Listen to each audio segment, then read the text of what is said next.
Bienvenue sur Gabon 24 pour ce nouveau programme intitulé La Constitution et moi. Oui, c'est un regard froid que lance Gabon 24 autour de cette proposition de texte du Comité pour la transition et la restauration des institutions. Une constitution qui prévaudra pour vous aujourd'hui et pour les générations futures. Nous recevrons pour vous plusieurs personnalités. Une en particulier a choisi d'être avec nous pour ce parcours. Il s'agit de Pierre Claver Maganga Moussavou. C'est un homme politique du Gabon. Merci d'avoir accepté l'invitation de Gabon 24. Je vous en prie, je suis honoré d'être votre invité ce soir. Et c'est toujours un plaisir de vous avoir. Alors moi, je vais vous poser la première question, la question qui fâche actuellement, c'est quelle est votre lecture de la transition un an après? Je dis tout simplement que j'ai applaudi et que j'y ai participé et que je suis prêt à participer, comme je l'ai fait au début, à aider le CTRI à réussir la transition.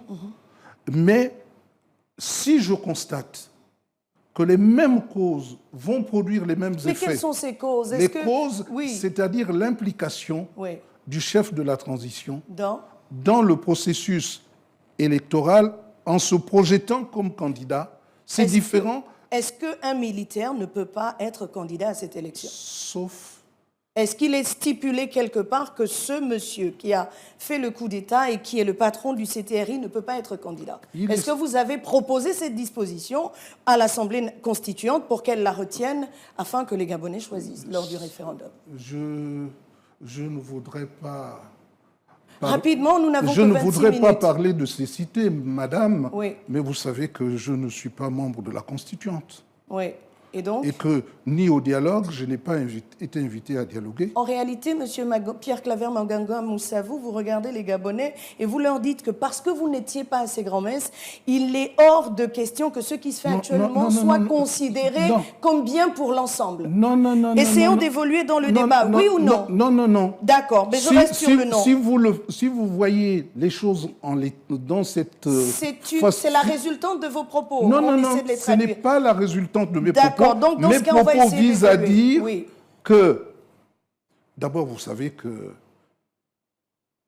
c'est dommage qu'on ne puisse pas tenir compte du passé pour construire le présent et envisager l'avenir. Quel passé? Le passé, il faut savoir que je n'ai pas de reproche à faire, qu'on m'exclut de toutes les entités. Ça ne me dit absolument rien. Mais sachez que j'ai joué un grand rôle à la conférence nationale.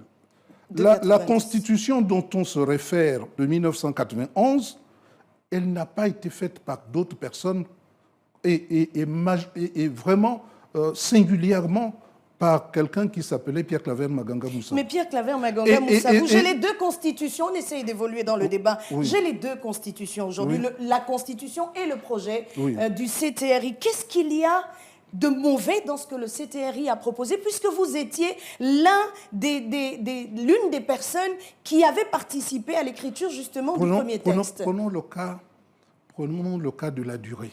La durée du mandat? 7 ans. Qu'est-ce qui vous gêne? Prenez la Constitution de 1991. D'accord. Qu'est-ce qu'elle stipule? 5 ans renouvelables une fois. D'accord. 1. Donc et de 2, la Constitution de 1991 est une constitution qui consacre le régime semi-présidentiel. D'accord. La Constitution de 2024 consacre le régime présidentiel.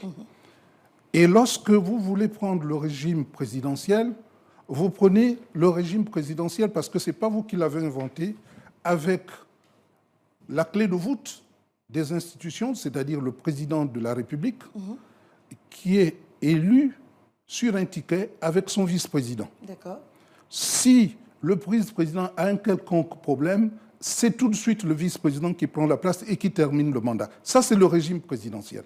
Mais si vous allez encore revoir la Constitution de 1991, c'est-à-dire le régime semi-présidentiel, pour faire que le président du Sénat soit encore là pour assumer l'intérim du président de la République avec un vice-président de la République nommé par le président, il y a amalgame. C'est bien sûr la Constitution à la gabonaise, dira-t-on. D'accord. Monsieur Maganga Moussavou, vous parliez de cécité. Je n'ai pas envie de m'essayer à ce jeu-là, mais j'ai envie de remettre vos propos au goût du jour. Vous disiez, dans une interview accordée à des confrères en août dernier, que le CTRI ne doit pas calquer la Constitution de 91. Lorsque vous parliez de ne pas calquer la Constitution de 91, vous parliez de quels articles? Parce que déjà, la durée, on ne s'entend pas. Le 53 également fait débat chez vous sur les conditions d'éligibilité. Finalement, qu'est-ce que vous voulez concrètement qu'il soit changé dans cette Constitution et pourquoi? Je voudrais d'abord très rapidement vous dire merci pour m'avoir posé cette question. La Constitution de 1991 est une constitution faite sur des états d'âme. D'abord, on a voulu exclure les jeunes du gouvernement, parce que beaucoup voulaient entrer au gouvernement et il fallait exclure des ministres, des jeunes qui gênaient, en l'occurrence Ali Bongo et Mba Obama, pour ne pas les citer. Et ce qui fait que je me suis battu, en tout cas pas à la main, mais on s'est engueulé copieusement avec, Maître Agonjo et Renjambé. Pourquoi?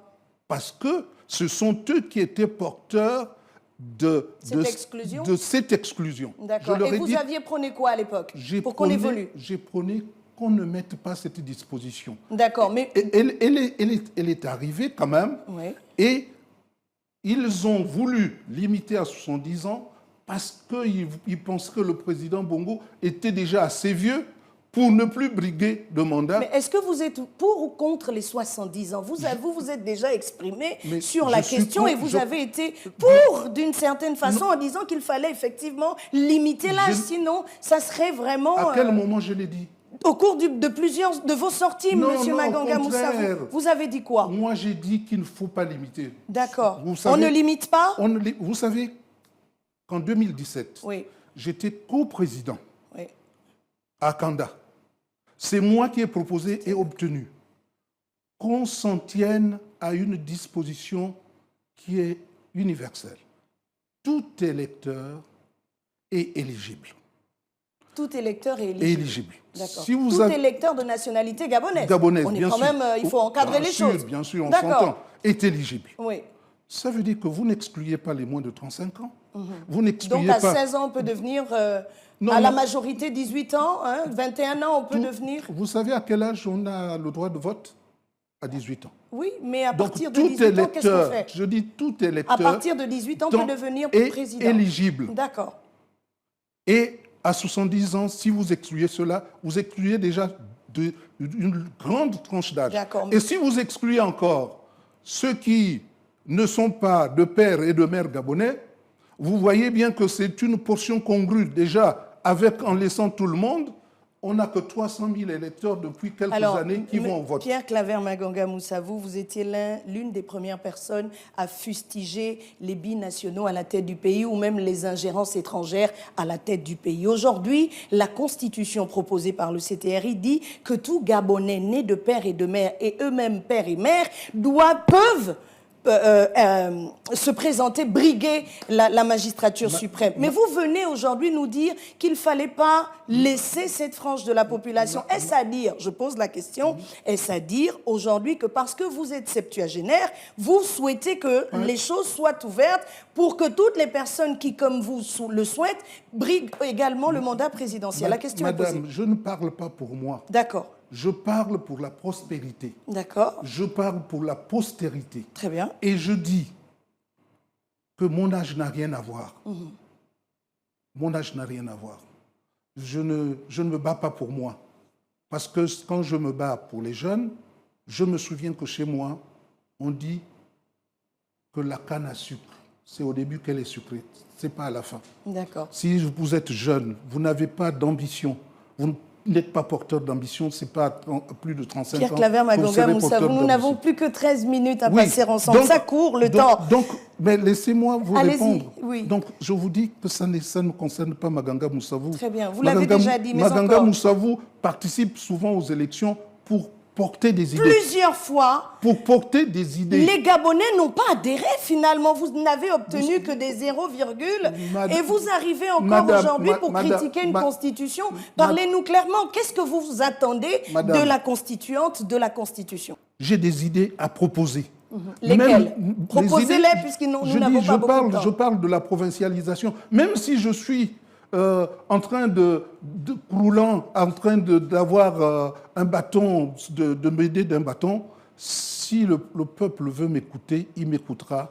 Et les jeunes prendront le relais. Il y a 194 articles dans ce texte. Oui. Quels sont les articles qui font mouche, selon vous, et qui méritent un toilettage soutenu? D'abord, l'article 53. Pourquoi? Parce qu'une constitution ne peut pas être discriminatoire. Cet article est discriminatoire en quoi? Elle est discriminatoire parce qu'elle parle d'âge, elle parle de père et de mère. Et vous m'avez posé la question là-dessus. Laissez-moi vous dire que déjà en 1998, je disais que Maganga Moussavou et Albertine sont bien de chez nous, c'est-à-dire sont gabonais. Mais ça se dit pendant la propagande. Pendant la campagne. Ça ne s'écrit pas dans une constitution. C'est ce qui vous dérange, que ça soit ancré, que dans ça soit une constitution. Non, on ne peut pas l'inscrire dans une constitution parce que c'est le peuple qui choisit. Mais M. Maganga Moussavou, ce n'est pas une trouvaille du Gabon. Il y a d'autres États qui le font. Je m'en vais vous lire. Le problème, c'est qu'aujourd'hui, nous sommes dans le processus électoral depuis 1990, dans la démocratie. C'est aujourd'hui. Quand on veut repartir d'un bon pied, il faut rassembler plutôt que se distraire dans l'exclusion. D'accord, mais l'exclusion dont vous parlez, il y a plusieurs... Nous ne sommes pas un pays qui vit en autarcie. Vous conviendrez avec moi qu'il y a d'autres pays qui l'ont fait. Je prends l'exemple des États-Unis, le mastodonte que tout le monde connaît pour être candidat. À l'élection, il faut être âgé de 35 ans, donc l'âge est déjà limité. Il faut être citoyen des États-Unis à la naissance, s'il vous plaît, ou être citoyen à la date de la ratification de la Constitution. Je m'en vais au Tchad. S'il vous plaît, deux petits exemples. L'article 68 de la Constitution tchadienne stipule clairement qu'il faut être tchadien de naissance, né de père et de mère, eux-mêmes tchadiens. Nous parlons de quoi? En quoi cet article 53? Et qu'est-ce que vous proposez finalement pour qu'on passe à autre chose? Quand vous prenez référence sur les États-Unis, copiez les États-Unis. Je veux dire par là que lorsqu'on parle des États-Unis, ça fait plus de 200 ans que ces dispositions existent. D'accord. Et que tout le monde est bien informé de cela. Et au Gabon, aujourd'hui, au Gabon, depuis 1990 jusqu'à aujourd'hui, il y a eu combien de changements de constitution? Et donc, il faut s'asseoir, réfléchir. Tout le monde ne peut pas s'occuper de politique. Tout à fait. Réfléchir et définir ensemble des critères qui ne vont pas être revus et corrigés chaque fois. Tout à fait. Mais lorsqu'on parle de ce projet de constitution, on parle bien d'un projet qui émane de l'aspiration de plusieurs Gabonais qui ont envoyé des contributions durant le dialogue national. Où sont ces contributions qui parlaient de la Constitution? Mais il y a eu... le plus souvent, ceux qui ont été choisis n'ont même pas donné de contribution. Bon, alors, vous parlez de personnes choisies, ça veut dire qu'on est véritablement dans ce débat. Comme vous n'étiez pas, eh bien, tout ce qui a été fait par les autres n'est pas bien. Mais je veux approfondir ma pensée. Permettez, s'il vous plaît, pour que je pose la question. D'abord, tout ce qui a été proposé n'est pas mauvais. D'accord. Mais déjà, tant mieux. 194 articles, vous avez parlé du 53. Plus encore. Vous parlez de quel autre article pour parler de discrimination? Du régime présidentiel. Oui, en quoi il vous dérange? Le président du Sénat n'a plus rien à voir dans un régime présidentiel.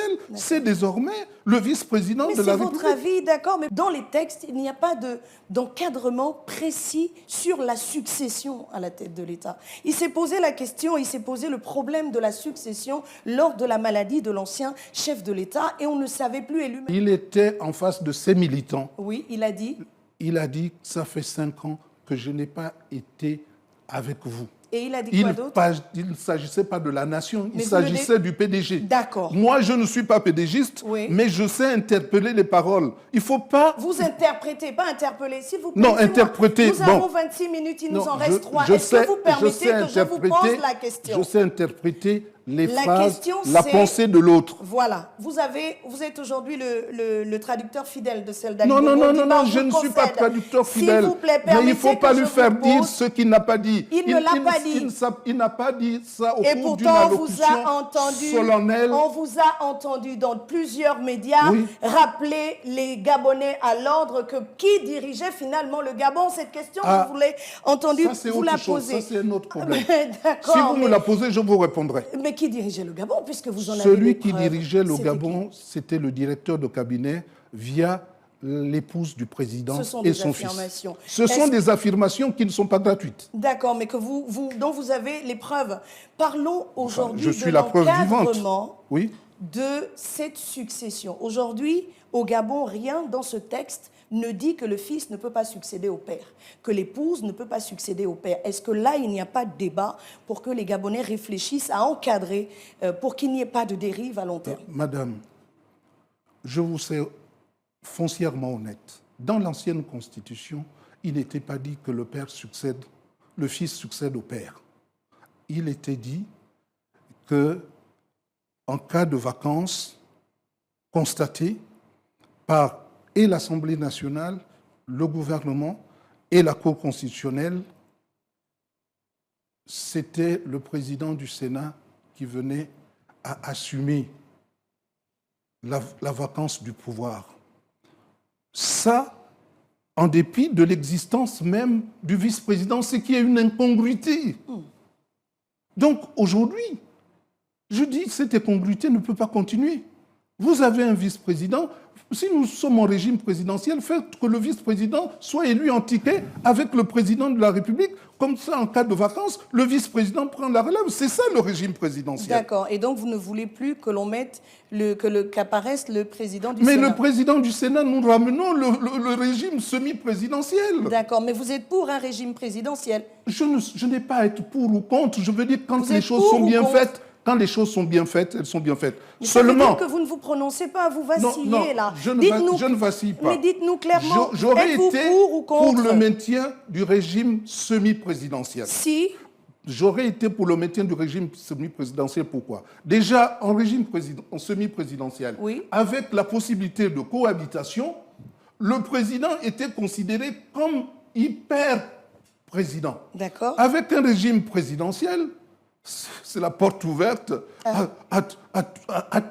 À tout. Vous allez vous-même mettre en place une constitution et vous allez encore crier que le président a pris telle ou telle décision alors qu'il est le seul détenteur suprême du pouvoir exécutif. Monsieur Maganga Moussa, nous nous approchons vers la fin de cette émission. Certaines de mes questions sont restées en suspens. Il y a 194 articles dans ces projets de constitution. Quels sont les articles qui doivent, selon vous, être réécrits ou quels sont les articles, selon vous, qu'on doit complètement mettre de côté? Là est la question. Et pourquoi, surtout? Donc, je reviens à l'article 53, qui est discriminatoire. Très bien. On doit réécrire tous les articles qui concernent le régime présidentiel, si c'est ce régime qui est accepté, parce qu'il faut qu'il soit vraiment présidentiel et qu'on ne fasse pas et du présidentialisme et du semi-présidentialisme. Ça, il faut savoir ce qu'on veut. Mais encore? Il faut enlever des articles qui concernent le CTRI, c'est-à-dire essayer d'amnistier le CTRI. En quoi l'amnistie du CTRI, qui, selon les populations, a sauvé le pays, est mauvais en soi? Non. Donnez-nous pourquoi. Donnez-nous votre raison. Ne parlez pas des populations. Ne parlez pas des populations. Monsieur Maganga, que l'idée généralement répandue, c'est que le CTRI est venu libérer. Mais je dis, aucun coup d'État ne libère le peuple. D'accord. Aucun coup d'État au monde ne libère le peuple. En quoi cette disposition dérange? Parce que vous allez consacrer des coups d'État et chacun viendra faire un coup d'État en se disant libérateur. Quelqu'un qui viendrait à faire un coup d'État contre le CTRI va dire aussi qu'il est venu faire un coup d'État pour libérer le peuple du CTRI. Un coup d'État est un crime imprescriptible. Et si, et c'est pourquoi j'aurais Donc souhaité... vous auriez souhaité que les choses restent en l'état? Non, c'est-à-dire que... Avant le 30 août, vous auriez non, souhaité... non. C'est-à-dire que si le CETERI fait son travail, met en place des institutions... Ce qui n'est pas le cas, selon vous? Non, attends, je n'ai pas de jugement à faire. D'accord. Fait son travail et amène à des institutions fortes, amène à faire en sorte qu'il y ait la transparence électorale et remet le pouvoir aux civils, je serai le premier à dire que celui qui touchera à un seul cheveu d'un membre du CETERI, alors celui-là, il me trouvera devant lui. D'accord, on parle vite fait de la provincialisation parce que c'est de cela qu'il est question. On me dit de l'autre côté de la baie que tout est fini, mais je m'en voudrais de sortir d'ici sans la provincialisation. Elle a finalement été prise en compte dans le nouveau texte proposé puisqu'on parle de l'État décentralisé. Voilà, d'un État décentralisé et mieux des dispositions de péréquation destinées à favoriser l'égalité entre les collectivités locales. Pour vous, c'est un pas de géant ou pas? C'est un pas franchi ou pas? D'abord, la provincialisation, c'est quoi? C'est que le président de la République, qui n'a pas le don d'ubiquité, qui n'est pas Dieu, utilise les outils que l'État lui donne, c'est-à-dire les gouverneurs et les préfets qui sont le prolongement de son action à l'intérieur du pays. À ceux-là, il faut donner les mêmes moyens. Le président doit se donner les moyens à pour que ceux qui le représentent puissent jouer avec efficacité, efficience pour le développement de l'arrière-pays. Maintenant, la décentralisation, c'est que vous et moi, nous décidons d'organiser notre vie dans notre ville, mais nous n'avons pas les moyens parce que nous ne sommes pas des commerçants. Loin des et donc l'État nous donne les moyens, et nous prescrit des missions. Tout à fait. Ce sont des définitions livresques. Sortons de là. En quelques mots, s'il vous plaît, nous parlons de la Constitution. Et vous, justement, votre lecture de ce texte... Quand j'ai lu que c'est un État décentralisé, j'ai dit très bien. Très bien. C'est un bon début. Voilà, et donc, je peux insérer demain la provincialisation dans ce cadre-là qui ne heurte pas la Constitution, donc qui n'est pas en dehors de la Constitution. Les Gabonais seront appelés à choisir ou pas ce texte-là de Constitution dans les prochaines semaines ou dans les prochains mois. Est-ce que je peux me permettre de vous dire que ce jet-là n'est qu'un jet, n'est qu'un projet, et que nous attendons. Ce que je voudrais me permettre de dire, c'est que le président de la transition est un père, le père de la nation. Regardez la caméra. Il est le père de la nation et par conséquent, il se doit de tenir compte de toutes les observations qui sont faites. 800 amendements pour vous, c'est pas assez? Non, il n'a pas suffisamment tenu compte? Vous savez que ce sont des gens qu'il a nommés. Ah, donc pour vous, le travail est biaisé parce qu'ils ont été nommés. Je dis ce sont des gens qu'il a nommés. Pierre Claver Maganga il peut s'octroyer le droit d'écouter. Les Gabonais vous regardent. Il peut s'octroyer le droit d'écouter d'autres.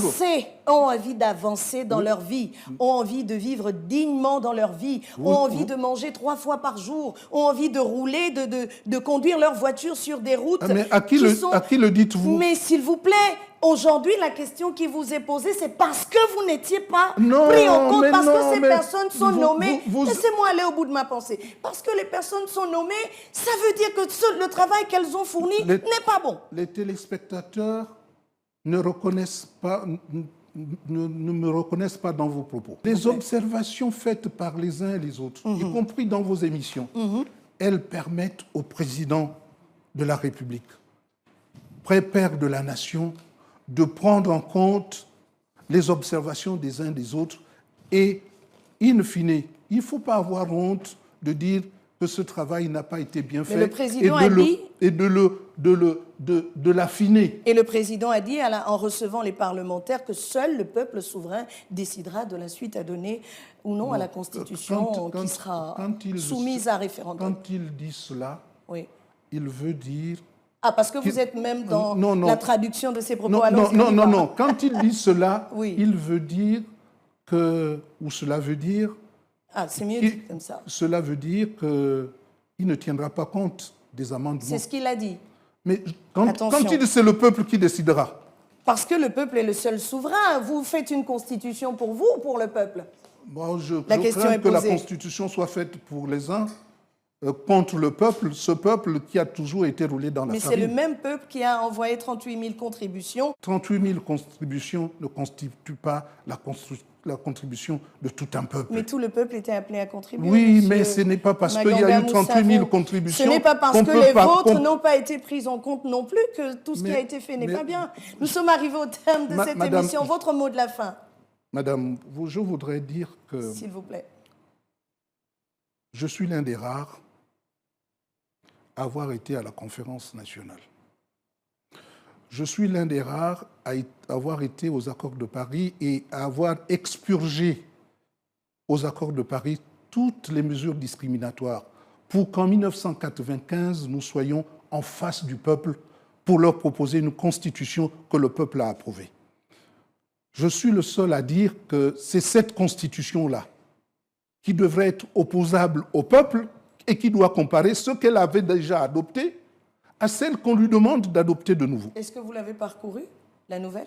Le projet, en tout cas? Mais je l'ai parcouru puisque je l'ai critiqué.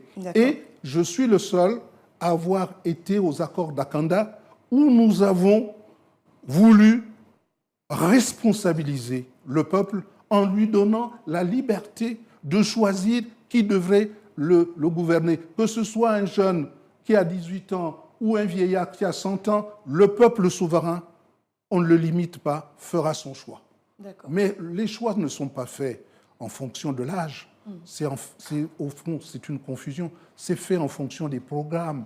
Or, on ne tient pas tellement compte des programmes. Nous ne sommes pas encore en période électorale. Non, mais il n'y a pas de programme. Monsieur Magonga Moussavou, excusez-moi, le temps qui nous était imparti est arrivé à son terme. Oui, nous sommes arrivés à la fin de ce parcours de la Constitution. Et moi, je m'en voudrais, parce que je vois au bout de vos lèvres des choses qui ont envie d'être dites. Pour les Gabonais, je vous demande de les regarder là, comme ça, et de leur dire ce que vous avez sur le cœur. Définitivement, ce que l'on retiendra pour la boucle de cette émission. Si le président de la République, que j'invite avec respect à prendre en compte toutes les récriminations, venait à les ignorer en se braquant, en disant que le peuple s'est exprimé au cours du dialogue, le peuple, alors que c'est une section du peuple qui ne peut pas s'arroger la souveraineté du peuple, ne venez pas à prendre en compte toutes nos récriminations, mais nous allons